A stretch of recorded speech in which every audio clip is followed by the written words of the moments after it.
ആദ്യ സിനിമയിലെ അഭിനയത്തിന് തന്നെ കേരള സംസ്ഥാന സർക്കാരിൻ്റെ ഏറ്റവും മികച്ച നടിക്കുള്ള അവാർഡ് ലഭിച്ചിട്ടും ഈ അഭിനേത്രി അഭിനയ രംഗത്ത് പിന്തള്ളപ്പെടാനുള്ള കാരണമെന്തായിരുന്നു? അടി പൊരിഞ്ഞ അടി, തിരിച്ച കുറ്റം, എല്ലാത്തിനും കുറ്റങ്ങളാണ്. അപ്പോൾ പേടിയായി എങ്ങനെ ജീവിക്കും എന്നുള്ളതായി. വെറും 12 വയസ്സിൽ 8ാം ക്ലാസ്സിൽ പഠിക്കുമ്പോഴായിരുന്നു ഇവരുടെ വിവാഹം. 13.5 വയസ്സിൽ ഇവർ ആദ്യ കുഞ്ഞിന് ജന്മം നൽകി. 17.5 വയസ്സുള്ളപ്പോൾ ഇവരെ തേടി ഒരു ദുരന്തമെത്തി, ഭർത്താവിൻ്റെ അകാല മരണം. അപ്പോഴേക്കും ഇവർ 2 കുഞ്ഞുങ്ങളുടെ മാതാവായി കഴിഞ്ഞിരുന്നു. 12 വയസ്സുള്ള കുട്ടികളെല്ലാം വിവാഹം ചെയ്തയക്കുന്ന മാതാപിതാക്കൾക്ക് മനസാക്ഷി ഉണ്ടായിരുന്നില്ലേ എന്ന് നമ്മൾ ഒരു പക്ഷേ ചിന്തിച്ചു പോകാം. ഒരു പക്ഷേ ആ കാലഘട്ടത്തിൽ അങ്ങനെയായിരിക്കാം. ഏതായാലും കളിച്ചും ചിരിച്ചും ഉല്ലസിച്ചും എല്ലാം നടക്കേണ്ടിയിരുന്ന ആ ചെറുപ്രായത്തിൽ ശാന്തകുമാരി 2 കുഞ്ഞുങ്ങളുടെ മാതാവും വിധവയുമായി തീർന്നു. ജീവിതം ഇരുളടഞ്ഞുപോയി. എറണാകുളം ജില്ലയിൽ നാരായണൻ കാർത്യായനി ദമ്പതികളുടെ 10 മക്കളിൽ 8ാമത്തെ കുട്ടിയായിരുന്നു ശാന്തകുമാരി. ഇവർ അഭിനയിക്കണമെന്നോ സിനിമയിൽ വരണമെന്നോ ഒന്നും ആഗ്രഹിച്ചിരുന്നില്ല. ജീവിതം അവരെ ഇവിടെ കൊണ്ടുചെന്ന് എത്തിക്കുകയായിരുന്നു.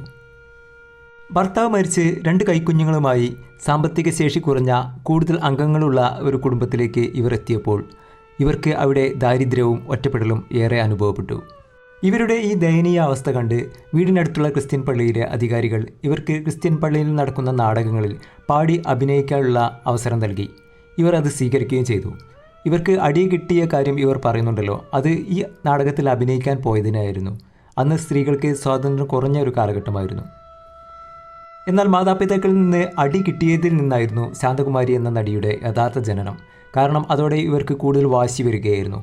പിന്നീട് ഇവർ നിരവധി നാടകങ്ങളിൽ അഭിനയിക്കാൻ പോയി.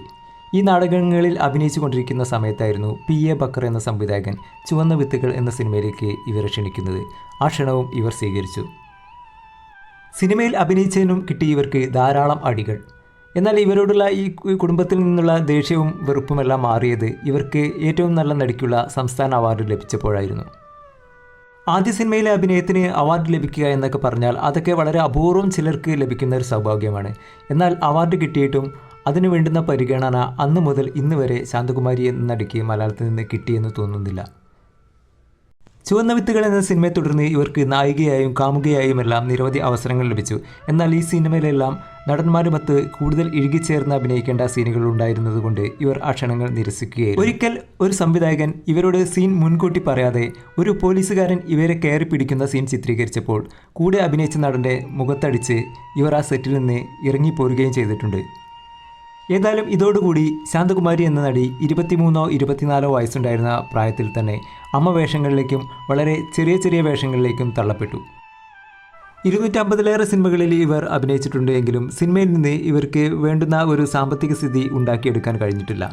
2012-ൽ അമ്മ സംഘടനയും മലയാളത്തിലെ ദിലീപ് അടക്കം ചില നടന്മാരും ചേർന്ന് ഇവർക്കൊരു വീട് വെച്ച് നൽകി. ഇതിൽ വളരെ സന്തോഷവതിയായിരുന്നു ഇവർ. എന്നാൽ ഈ അടുത്ത കാലത്ത് ഇവർക്ക് സിനിമയിൽ നിന്ന് 5 വർഷത്തോളം മാറി നിൽക്കേണ്ടി വന്നു. അതിന് കാരണം ഒരു വ്യാജ വാർത്തയായിരുന്നു. ഇവർ ഹാർട്ട് ഓപ്പറേഷൻ കഴിഞ്ഞ് വിശ്രമത്തിലാണ് എന്നൊരു വാർത്ത പറഞ്ഞിരുന്നു. അതുകൊണ്ട് തന്നെ ഇവരെ പിന്നീട് സിനിമയിലേക്ക് ആരും വിളിക്കാതെയായി. അങ്ങനെ 5 വർഷത്തോളം അവർക്ക് ഈ സിനിമയിൽ നിന്ന് വിട്ടു നിൽക്കേണ്ടി വന്നു. ഏതായാലും ആ പ്രശ്നങ്ങളെല്ലാം തീർന്ന് അവർ വീണ്ടും സിനിമയിൽ അഭിനയിച്ചു തുടങ്ങിയിരിക്കുന്നു.